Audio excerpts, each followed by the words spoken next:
130 तक की थी, कल एक दो दिन पहले की जानकारी, आज की हमें नहीं मालूम क्योंकि इधर कोई लिखा पढ़ी नहीं हुई। सही बता रहा जो है सो हकीकत। आप लोगों को हम सब चीज़ें इसलिए बता देते कि मतलब कोई दिखी वो वाली बात नहीं है। तो जैसी व्यवस्था रहती ना, ये वाली जो पुस्तक है जिनबंधम, ये दुनिया की सबसे अच्छी पुस्तक है, शुद्ध भी है और इसमें ये परमानेंट रहती है स्वाध्याय आदि के लिए। इसमें पूरे स्रोत है ना, उसके अर्थ दिए हैं। तो वो तो नहीं ले जाना क्योंकि वो यहीं मंदिर में रहती है। वो जब भी आगे फिर स्वाध्याय होता ना, नई जगह जाते हैं तो ये अलग से नहीं बुलानी पड़ती। और ये सम्यक आराधना जो है ना, ये जिसको भी ले जाना हमारी तरफ से उसके लिए अनुमति है, ठीक है ना। क्योंकि लोगों को याद नहीं रहता प्रतिक्रमण, उसमें सब है, वो शिविर के लिए है वो, ठीक है। तो उससे प्रतिक्रमण आप घर पे भी कर सकते, इधर बैठ के जिसको करना हो। ये अभी तो व्यवस्था के लिए हैं ये पुस्तकें, यहाँ जिसको उपयोग करना हो अच्छे से उपयोग करें, ठीक है। तो अपन बैठ जाते हैं अच्छे से और एकाग्रता। थोड़ा सा सुनो, वो घड़ी है ना इधर रख दो सामने, उधर क्या है वो दिख नहीं रही ना, इधर रख दो खिड़की के पास, थोड़ा अलग करके। टाइम का ध्यान रखना, उधर नहीं रखना है सामने, नहीं इधर, इस साइड, इस साइड, इस साइड रखो, दिखना तो चाहिए समय। हाँ ठीक है, नहीं ठीक है ना, दिख रही। लगभग 20 मिनट तक आपको ध्यान करवाएंगे, है ना। थोड़ा आगे पीछे हो सकता है क्योंकि अब सब लोग अपनी अपनी आसन में बैठना है, सुखासन में, अर्ध पद्मासन में बैठना है, क्योंकि अनुकूलता नहीं रहती ना, किसी की उपवास है, कोई का एकासन है, कोई पद्मासन में हम लोग जैसे बैठते ना, आराम से बैठते, जैसे एक पैर के ऊपर एक रख लो, फंसाना नहीं उसमें, क्योंकि वो आप लोगों को अभ्यास नहीं रहता, तो वो कहलाती पद्मासन। और नासाग्र दृष्टि रखना है, यानी नाक का अग्रभाग ऊपर करते हुए, रीढ़ की हड्डी को सीधा करते हुए, गहरी श्वास लेते हुए और 3 बार ओम का उच्चारण करके ध्यान प्रारंभ करेंगे। और नासाग्र दृष्टि कहलाती है नाक का, अपनी अपनी नाक का अग्रभाग दिखता रहे, वो कहलाती नासाग्र दृष्टि। ना आशा, यानी कोई आशा नहीं रहा भी मैंने मनन नहीं किया, चिंतन नहीं किया, वरन अपने से शक्तिशाली सिंहादिक क्रूर प्राणियों का शिकार होता रहा और तीव्र संक्लेश करने से तीव्र कर्म बंद हुआ, जिससे नरक गति में चला गया, जहाँ वर्षा नहीं बल्कि सागरों पर्यंत कठिन वेदना को उठाता रहा। जबकि ये दुखों का चिंतन मात्र करने व सुनने से दिल दहल जाता है। फिर तो ऐसे कष्ट सागरों पर्यंत भोगे हैं। इस प्रकार से मैं कष्टों को सहन करता रहा और कर्म के उदय से अत्यंत दुखमयी नरक गति से निकलकर मनुष्य पर्याय को प्राप्त किया, जहाँ पर मुझे प्रारंभ से ही 9 माह तक ही गर्भ की पीड़ाओं को सहन करना पड़ा और जन्म की वेदना को तो मैं मुँह से कह ही नहीं सकता, इतनी अपार वेदना को सहन किया। हे प्रभु, मैंने अपनी बाल्य अवस्था यूं ही अज्ञानता में व्यतीत कर दी और धीरे धीरे यौवन की देहरी पर पैर रखा कि भोग सामग्री के पीछे उन्मत्त होकर दौड़ पड़ा और अपनी यौवन अवस्था को तब संयम में ना लगाकर मैं वासना की भट्टी में झोंकता रहा। बस यौवन चला गया और जीवन के द्वार पर बुढ़ापे ने आकर दस्तक दे दी। ये बुढ़ापा नहीं, मौत का बुलावा। हे परमात्मा, ये बुढ़ापा कितना दुखदाई है, पीड़ाओं का घर, बीमारियों का आलय और कष्ट ही कष्ट, घर में भी कष्ट, बाहर भी कष्ट, शारीरिक कष्ट, मानसिक कष्ट। और हे प्रभु, ऐसा दुखदाई बुढ़ापा किसी को ना देना। कितनी यातना सहन करनी पड़ती इस मनुष्य गति में भी। बचपन में, यौवन में, बुढ़ापे में अनेक कष्ट उठाने पड़ते हैं और सुखावास की मृग मरीचिका मैं भटक कर मैंने अपने दुर्लभ मनुष्य जन्म को व्यर्थ में ही गवा दिया। हे परमपिता परमात्मा, मैंने मनुष्य जन्म में कुछ अकर निजरा की, जिससे भवनवासी देवों की पर्याय को धारण किया। मिथ्यात्व का तीव्र उदय होने से मैंने वीतरागी देव की वंदना नहीं की तो कुल भी वंदना भी की तो कुल देवता आदि मानकर सबने खूब समझाया, लेकिन मैं समझा नहीं और समझाने पर भी वहाँ के भोगों में आपाद कंठ डूबा रहा, विषयों की अग्नि में झुलसता रहा और मेरा काल ही मुझे भोगों की मदिरा पिला पिलाकर छलता रहा। जब मेरे जीवन के अंतिम क्षण निकट आए तो मैं रोया, चीखा, चिल्लाया, लेकिन काल के गाल से मुझे कोई नहीं बचा पाया। मैंने भवनत्र के भोगों में आसक्त होकर न जाने कितने पाप किए, जिससे तीव्र कर्म का बंध हुआ और पुण्योदय से स्वर्ग में वैमानिक देव बन गया। लेकिन सम्यक दर्शन नहीं होने से यातनाएं भोगता रहा और अपने से श्रेष्ठ सम्यक दृष्टि देवों की विभूति, ऐश्वर्य, सुख, कांति, रिद्धि, सिद्धि को देखकर मानसिक वेदना से दुखी होता रहा। और जब आयु के मात्र 6 महीने शेष रहे तो गले की माला मुरझा गई और अपने जीवन का अंत जानकर घबरा गया और विचार करने लगा, कहाँ जाऊं? जहाँ पर भी जाऊंगा कष्ट ही कष्ट है। और निदान बंद कर लिया कि मरकर एक इंद्री में वृक्ष आदि बन जाऊं, और वैसा ही हुआ। देव पर्याय में से चलकर एक इंद्रिय में जाकर वृक्ष बन गया। ऐसे घोराति घोर कष्ट मैंने चारों गतियों में भोगे हैं।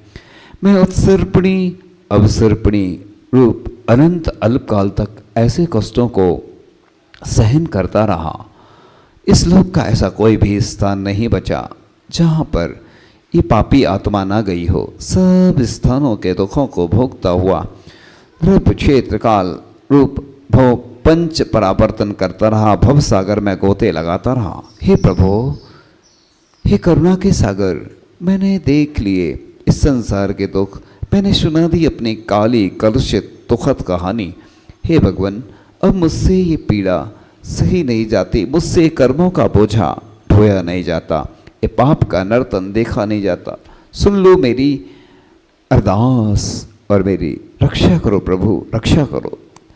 मुझे अपनी शरण में रख लो, मैं आपकी शरण में आया हूँ। हे नाथ, मैंने बहुत पाप किए, मैंने अपराध किए, मैंने अपनी नहीं बल्कि दूसरों की निंदा की, आलोचना की, अवहेलना की। मैं अहंकार में डूबा रहा। व्रत, संयम, नियम, तप आदि को जड़ की क्रिया मानकर विषय भोगों में ही लगा रहा। पुण्य को संसार का कारण मानकर हे बता दिया, हमेशा पाप क्रियाओं में ही लगा रहा। हे नाथ, अब मैं इस दुखदायी दुनियादारी से पार होना चाहता हूँ, इसलिए हे प्रभु, मुझे अपनी मौन करुणा का सहारा दे दो। हे ईश्वर, मुझे मुक्ति की युक्ति का आधार बता दो। मुझे आपके सिवाय और कुछ नहीं चाहिए। मात्र ये मुझे आपके चरण मिल गए तो मानो सब कुछ मिल गया, अब कुछ नहीं चाहिए। ये तन, मन, यौवन और जीवन की हर एक एक आती जाती श्वास हे प्रभु आपको समर्पित है। हे करुणा निधान, अब तो करुणा करो, इस दुखिया के दुख को दूर करो। मेरे शरीर का रोम रोम आपके गुणानुवाद के लिए पुलकित है, प्रफुल्लित है। अब तो हमारे इष्ट आराध्य परमदेव परमात्मा हैं। बस आप मेरी आत्मा को परमात्मा बनाने का प्रयास करें। हे भगवान, आप सब कुछ करते हैं, मैं कैसे मानूं कि आप करुणा सागर हैं, करुणा निधान हैं, करुणा कर हैं। मुझ पर करुणा करो, मुझ पर दया करो। हे प्रभु, हम पतितों का उद्धार करो, हमें इस संसार से पार करो। हे दीन बंधु, हमें कर्मों के बंधन से मुक्त करो। हे भगवान, मैं अपनी निंदा गर्ह आलोचना करते हुए आपके चरणों में भक्ति करने के लिए लालायत हूँ। हे प्रभु, हे भगवान, अब हमारा ऐसा पुरुषार्थ होवे कि संसार में ज़्यादा ना भटकना पड़े, बल्कि 2-3 भव में ही मोक्ष की प्राप्ति हो जाए। हे भगवान, आप महान हैं और आपकी जो भक्ति पूजन करता है, आप उसको संसार समुद्र से पार कर देते हैं। हे प्रभु, बस मुझे इतनी शक्ति देना कि भगवान मैं आपकी भक्ति करूं। हे प्रभु, आप हम सभी का कल्याण करने वाले हैं। मैं भगवान अपनी निंदागर आलोचना करके अपने आप को स्वच्छ करना चाहता हूँ। भगवान, हे भगवान, मैं हल्का होना चाहता हूँ। जिस प्रकार से स्नान करने से व्यक्ति शुद्ध होता है, इसी प्रकार से प्रतिक्रमण प्रायश्चित आदि के द्वारा शुद्ध हो जाता है। जो अपनी निंदागर आलोचना करता है वह व्यक्ति ऊपर उठता चला जाता है। हे प्रभु, बस मेरे द्वारा जो भी त्रुटियाँ हुई हों भूत में वर्तमान में, उन सभी की मैं क्षमा याचना करता हूँ। हे प्रभु, मुझे बस इतनी शक्ति देना कि बस आपकी भक्ति कर सकूं, व्रत उपवास कर सकूं, आपकी पूजा भक्ति ऊंचाइयों पर पहुंचाने में निमित्त है। हे भगवान, मैं आप जैसा बनना चाहता हूं। आपने भी यही पुरुषार्थ किया तो आप उस पंच परमेष्ठी की श्रेणी में आ गए। हे प्रभु, मैं जब भी कोई पाप का कार्य करूं, आप मुझे आगाह कर देना जिससे मैं पाप कार्य से बच सकूं, पुण्य में लगा रहूं। हे प्रभु, मन में नाना प्रकार के विचार आते रहते हैं, बुरे विचार आते रहते हैं। हे भगवान, जब भी मेरे मन में बुरे विचार आएँ, आप उनको कन्वर्ट कर देना, चेंज कर देना, जिससे कि भगवान मैं अपने आप को शुद्ध कर सकूं, अच्छे विचार अपने हृदय में धारण कर सकूं। हे भगवान, मैं हमेशा सभी के कष्ट दूर करने के लिए तन मन वचन से भावना करता रहो।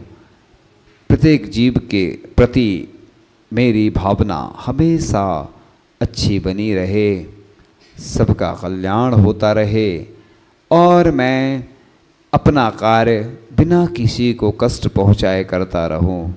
हे प्रभु, मेरे द्वारा जिन भी जीवों के प्रति जो भी बैर आदि हुआ हो और जिनको मेरे द्वारा कष्ट पहुंचा हो, हे भगवान, मैं हल्का होना चाहता हूँ।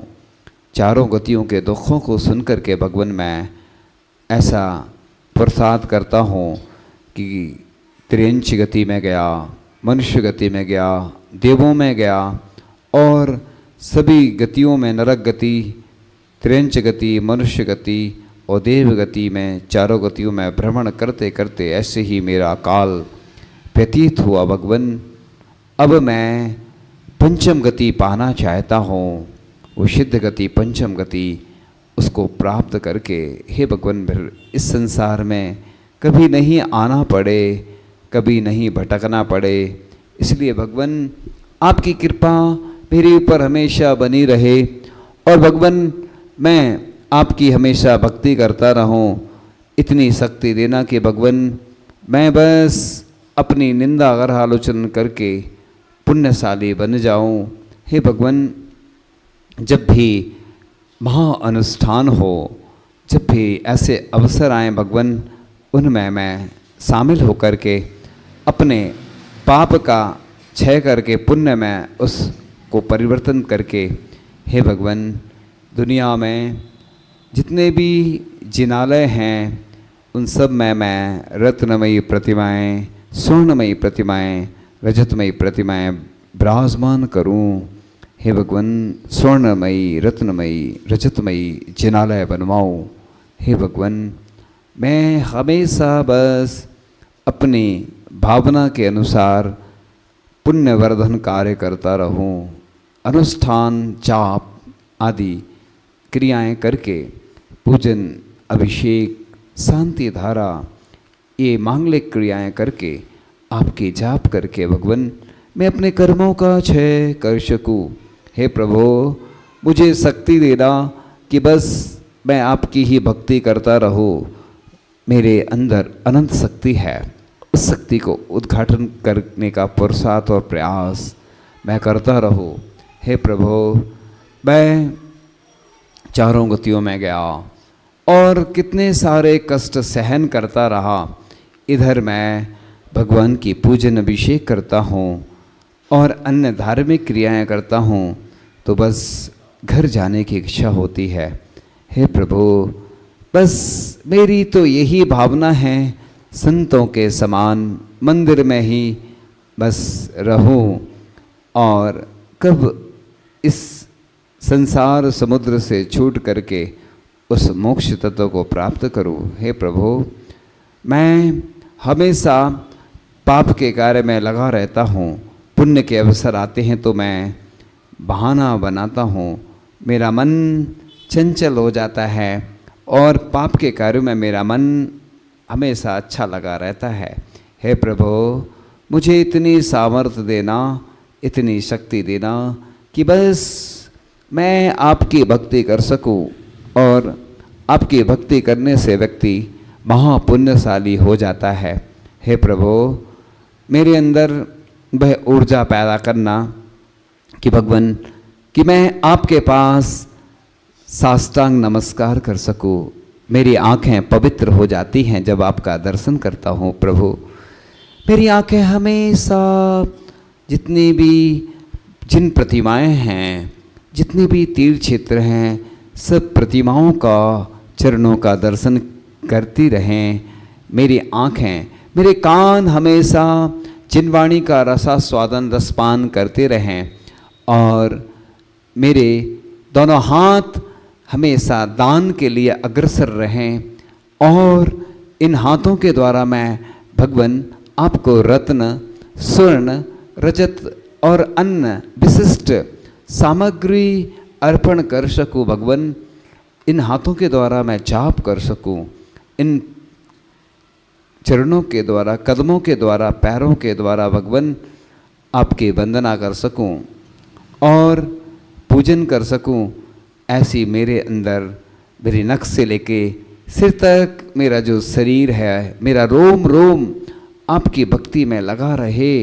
हे भगवान, मैं अंतिम श्वास जब भी लूँ तो पंच नमस्कार मंत्र, णमोकार मंत्र के साथ अंतिम श्वास लूँ भगवान, क्योंकि जीवन में जन्म से लेकर मरण तक हमेशा कोई साथ रहता है तो वह पंच नमस्कार मंत्र है, जिसके माध्यम से जीव ऊपर पहुंचता है, उसका प्रमोशन होता है ऊंचाइयों पर। णमोकार मंत्र के माध्यम से वह ऊंचाइयों पर पहुंचता है जीव। इसी प्रकार से हम भगवान आपकी शक्ति अनुसार भक्ति कर सकें, ऐसी कृपा मेरे ऊपर बरसती रहे भगवान। हे भगवान, आप महाशक्तिशाली हैं, महापुण्यशाली हैं, जो आपने मुझे इस योग्य बना दिया। हे प्रभु, मुझे शांति की प्राप्ति हो। इस प्रकार से हमने चारों गतियों में भ्रमण किया। हे भगवान, अब मैं इन सब से मुक्त होना चाहता हूँ भगवान, मुझे क्षमा करें। हे भगवान, अब मैं इन सब में नहीं जाना चाहता हूँ। 3 बार श्वास छोड़ते हुए ओम का ध्यान करेंगे। ओम ओम ओम।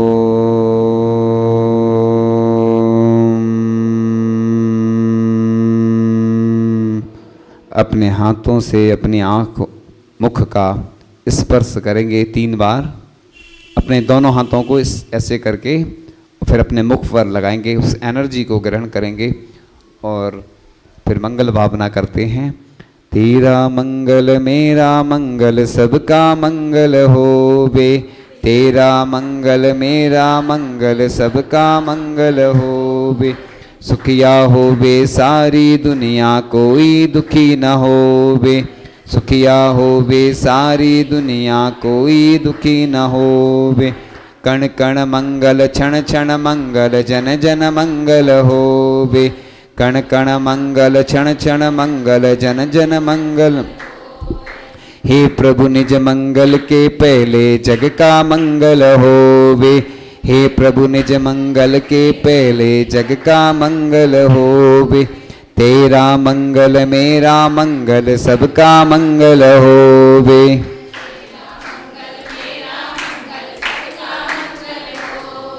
जिन माँ बाबुल ने जन्मा है उनका मंगल होवे।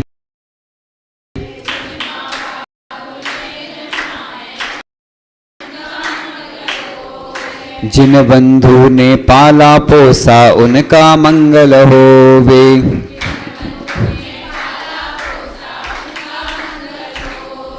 जिन मित्रों ने हमें संभाला उनका मंगल होवे।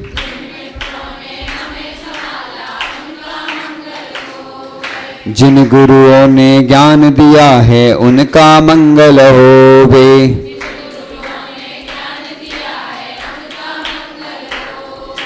तेरा मंगल मेरा मंगल सबका मंगल होवे।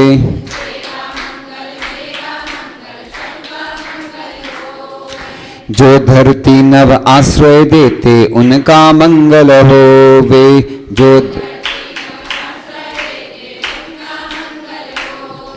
जिस जलवायु से जीते हैं उसका मंगल होवे।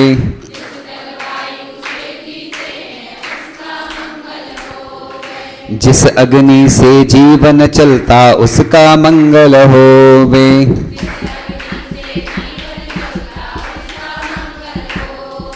जिन तरुओं से भोजन मिलता उनका मंगल होवे।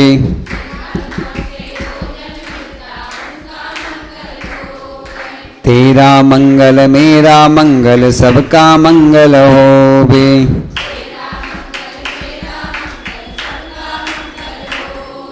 हम जिस दुनिया में रहते हैं उसका मंगल होवे।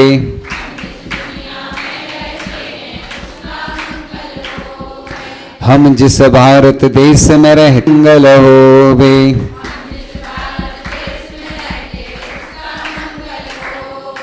हम जिस राज्य प्रांत में रहते उसका मंगल होवे।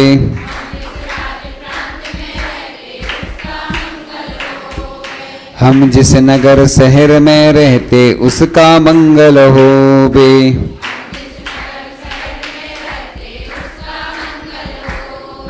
तेरा मंगल मेरा मंगल सबका मंगल होवे।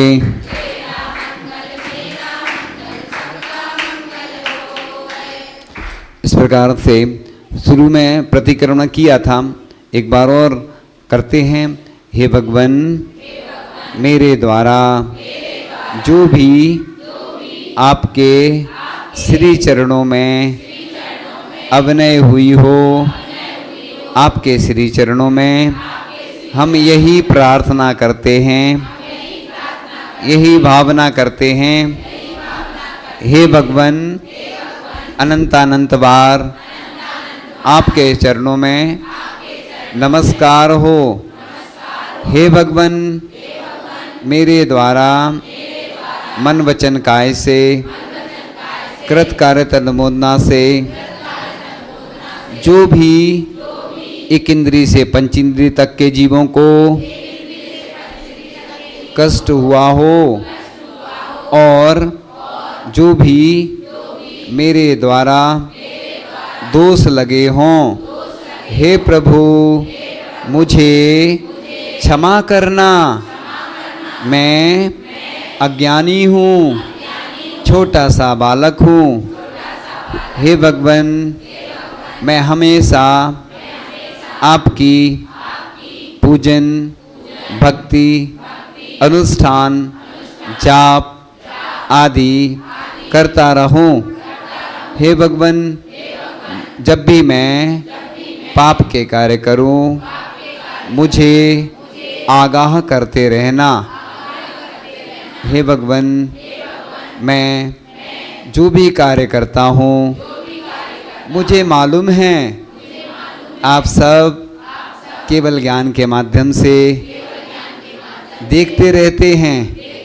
इसलिए भगवान, मैं अपने मुख से अपनी निंदागर आलोचना करके प्रतिक्रमण करता हूँ। हे भगवान, जो भी दोष लगे हों, सुबह से लेकर शाम तक की क्रियाओं में, वो सब मिथ्या हों और मैं शुद्ध हो जाऊं, ऐसी भावना आपके चरणों में करता हूँ। हे भगवान, पुनः आपके श्री चरणों में अनंत अनंत बार नमोस्तु नमोस्तु नमोस्तु, है ना। तो इस प्रकार से ध्यान भी हुआ और प्रतिक्रमण भी हुआ। अब बारी आती है प्रश्नों की, है ना। मेरे सवालों का जवाब दो ना। आता है पहला प्रश्न। पहला प्रश्न,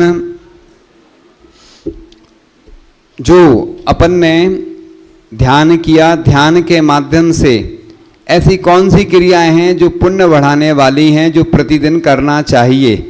ये तो सभी जानते हैं, बिल्कुल सरल प्रश्न है। हाँ, पुण्य बढ़ाने वाली क्रियाएं।